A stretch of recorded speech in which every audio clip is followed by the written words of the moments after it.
Welcome to another episode of Jay Leno's Garage. Before I tell you what this car is, when I was growing up in the 60s, that was sort of the golden age of motoring with GTOs and Ferraris and all kinds of cool cars. And then the 70s were kind of a bad period with emissions. The 80s weren't too good either. But I think we're once again in a sort of golden age because now you have so many boutique manufacturers producing all kinds of different cars. With 3D printing and all the new technologies that are available, you're seeing some interesting things. Some small manufacturers coming out with really interesting cars. Now, this car has an interesting history. In one way, it goes back to something they did in the 20s and 30s, and in other ways, it's obviously a brand new car. This is called the Rezvani Beast. Let's bring in the gentleman who the car is named after, Ferris Rezvani. You're the president of the company? Hi, Jay. Yes. Good to see you, my friend. Good to see you. Thank you. Well, I think this is really kind of cool. What we have here is basically a supercar that's perhaps not as expensive as a lot of other supercars. Is that a good way to put it? That's correct. Really, okay. The vision behind it was to bring all of the elements of a supercar, the design, the performance, the handling, the materials, at a price that is, more within reach for a greater percentage. Okay. Now, right away, I can see people going, yeah. How many horsepower? Yeah, it has 500 supercharged horsepower. And it weighs? But it only weighs 1,600 pounds. Okay, do the math. Okay, there you go. 500 horsepower, 1,600 pounds. Now, the interesting thing, and what I was referring to when I said the 20s and the 30s, back in the day, when you bought an expensive car, you had a winter body and a summer body. You could change the bodies on the car, And that's what you've done here, because underneath, this is originally what? Originally, it starts off as an Ariel Atom. Okay. The underpinnings are an Ariel Atom. Okay, and you obviously make some changes to horsepower and whatever, but you put your own body on it, because I know I enjoy riding my Ariel Atom in the summertime. It's fantastic. In the wintertime, it's even in California, I just don't drive it a whole lot. So you could almost, could someone bring their Ariel Atom to you? And could you put this body on it for them? Absolutely. So we do a whole conversion process, and there's a lot we do to the car. The whole build process takes about 12 weeks from beginning to end, and they select every part of the car, including down to the horn, the sound of the horn, for example, the color of the stitching, and every part of the car is hand built. The stitching is all hand done, the body work, and it's all carbon fiber. Now, obviously, the big thing with the Ariel Atom is power to weight like this. But this body is all carbon fiber, is that correct? That's correct. It's all carbon fiber, double layered. And the body weighs what? All the body that we do to it weighs about 350 pounds. Wow, okay, so 350 pounds, okay. So Ariel Atom weighs about 1,200, 1,300, so it's about, okay. Yeah. So it's like riding with one of your fat friends in an Ariel Atom. Essentially. Some guy eating big gulps and hamburgers, and you put him in the passenger seat. That's what you have. But you have, obviously, all the protection and everything of an enclosed car. Correct, and you also have improved aerodynamics as well. So, at over 100 miles an hour or so, the air really flows through real nicely through these curves. So where did the idea for this come from? The vision behind it was to create the lightest, highest performance car in the world at a price, and also the other vision behind it was to in an era where cars are becoming computer-like, driving by themselves, shifting by themselves. I wanted to create a car that had no electronic filters. So everything is manual here. It's manual steering, it's direct contact with the road. It really gives you a driving experience. Even at 30 miles an hour, Jay, you feel like you're racing. Yeah. See, and I think this is sort of the future of supercars in a lot of ways, is boutique manufacturing, where rather than go out and produce your own engine and your own transmission, you buy the best products. I mean, Bruce Superior did that in the 20s with motorcycles. He bought the best components that he could.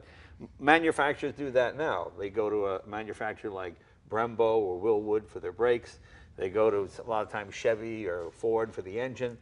Somebody else, you go to, Tremec for the transmission. And you build yourself a supercar, and the thing that distinguishes it is the styling. Did you do the styling on this? The styling was done in collaboration with Samir Sadakov, who is a designer from Europe. He's responsible for Aston Martin, DBC concept, and the Lamborghini, some of the Lamborghini designs, and some Ferrari contests. And because doing something like this is really a labor of love, because you don't know if you're going to make any money on this, right? That's correct. That's correct. Like making a movie. You just think, I don't know, is it going to get, so it's really kind of cool. So it's about, what would the price of this car be approximately? So the price starts at about $159,000. Okay. And their options are, full leather interior, carbon fiber seats, and, Right. other customizations and so forth. And the real story behind it is we went from napkin sketches to Right. production in a year. Okay. So we actually have, all production tooling, repeatable, for the car. And Well, that's the cool thing about modern manufacturing with 3D printing and everything. You're able to move quickly. I mean, 25 years ago, a small manufacturer like yourself, you'd have a couple of guys immediately with hammers, bang, bang, hitting aluminum and trying to form something, and it would be $500,000 because Right. it's all time and effort. With 3D printing and carbon fiber technology becoming cheaper and cheaper, you're able to come up with something like this. Yeah, absolutely. And as a small manufacturer, really the only way we could do it is to build on an existing platform because it's a proven platform, it's been Right. tested, and all of the parts and service is globally available. So someone comes to you with their Ariel Atom, correct? Yeah, or correct. Do you sell the complete car? No, actually, they buy the Ariel Atom. They send it Okay. to us for the conversion. And most of our clients have never heard of the Ariel Atom before. Right. What attracts them is to the styling, but then it has the performance to back it up. I see. And most of our clients have had Ferraris, Lamborghinis, Aston Martins, and they want something even more unique this time around. Right, okay, all right.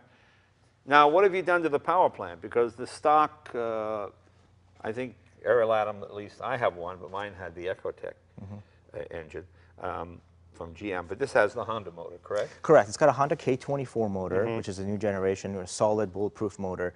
And we install our own Rotrex supercharger with our own tune, our own ECU and software tune. Everything is custom built by us. Can we open the hood? See what it Yeah, looks like? absolutely. Okay, so There you go.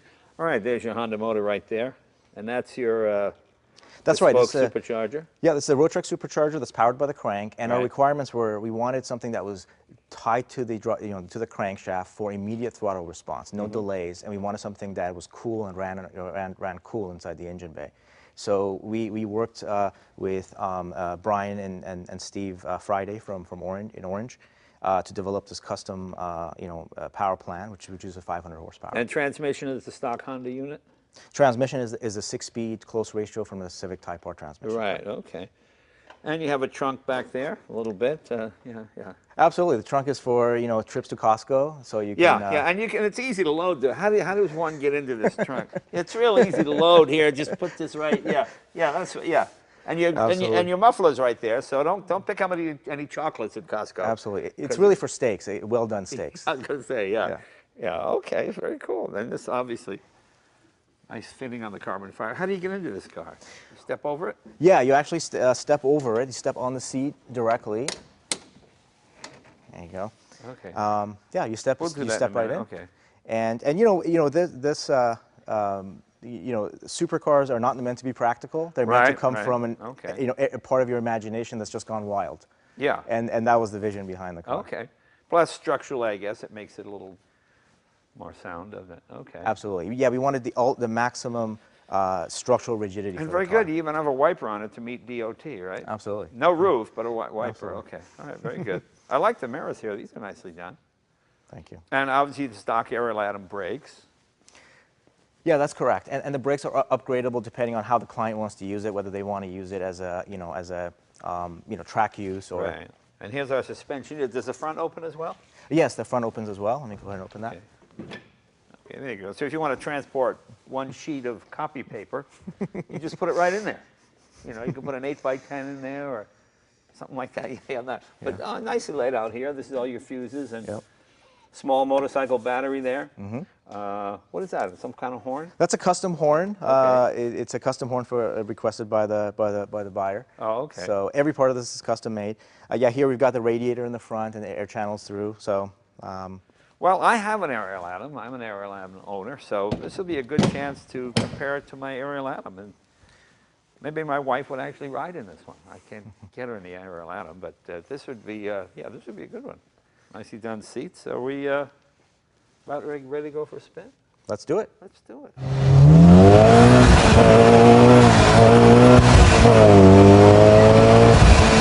Yeah, pulls nicely.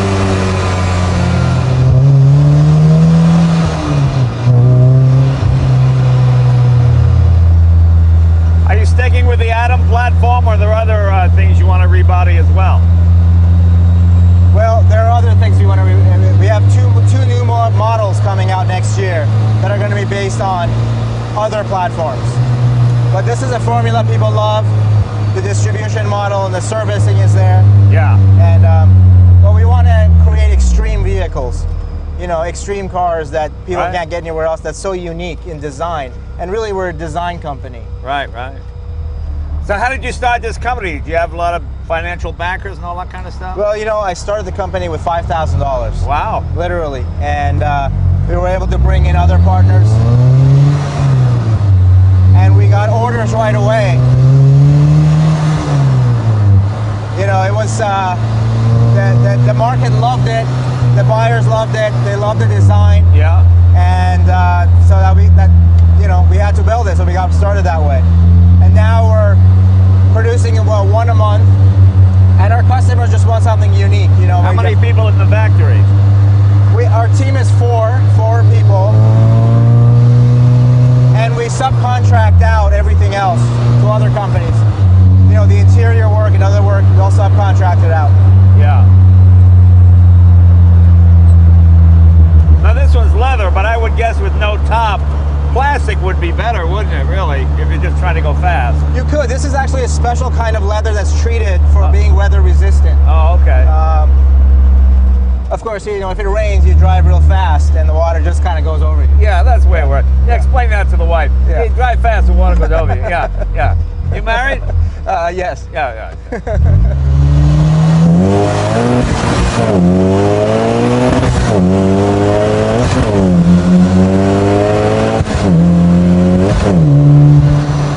It is nice not getting all wind blown.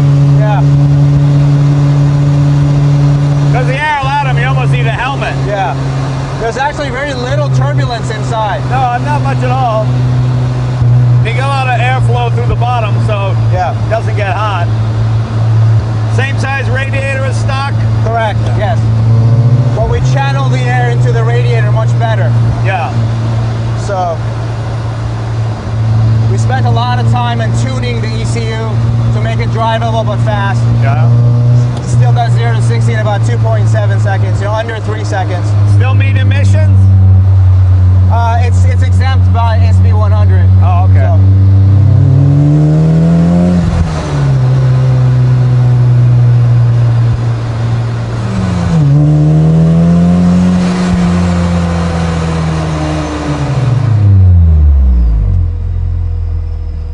It's an Ariel Atom with clothes on.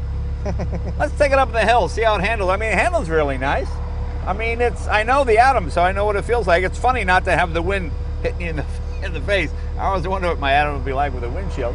It's kind of what it's like. Come on, let's go up in the hills.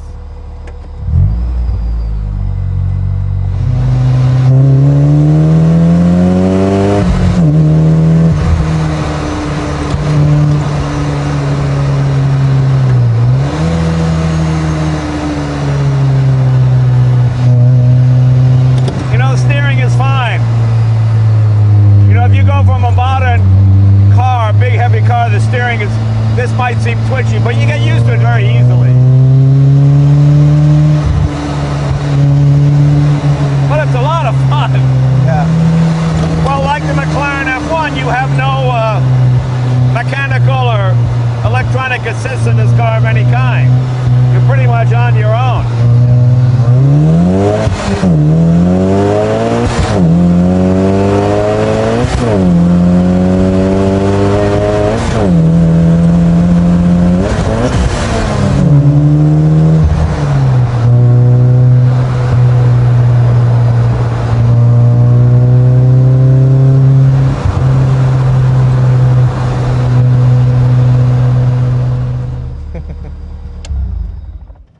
Okay, so what do we got here?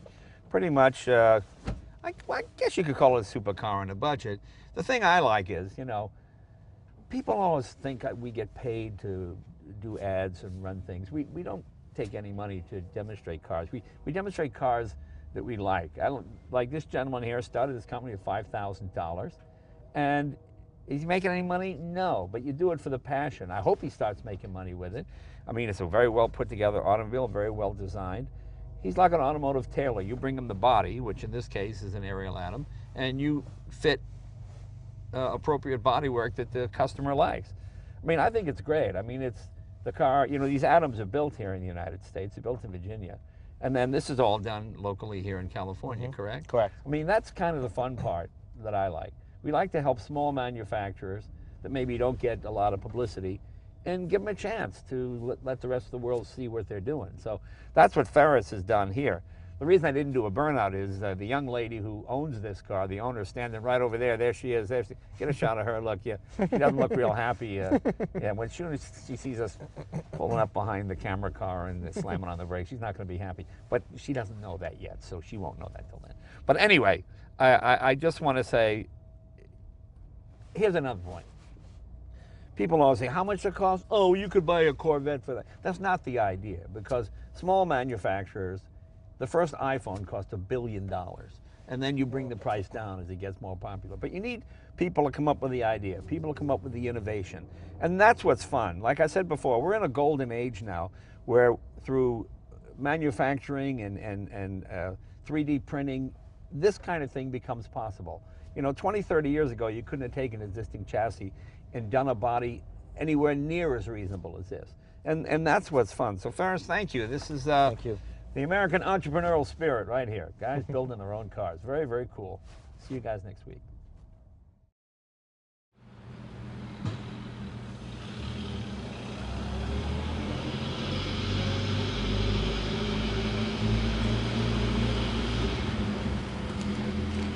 Mm-hmm.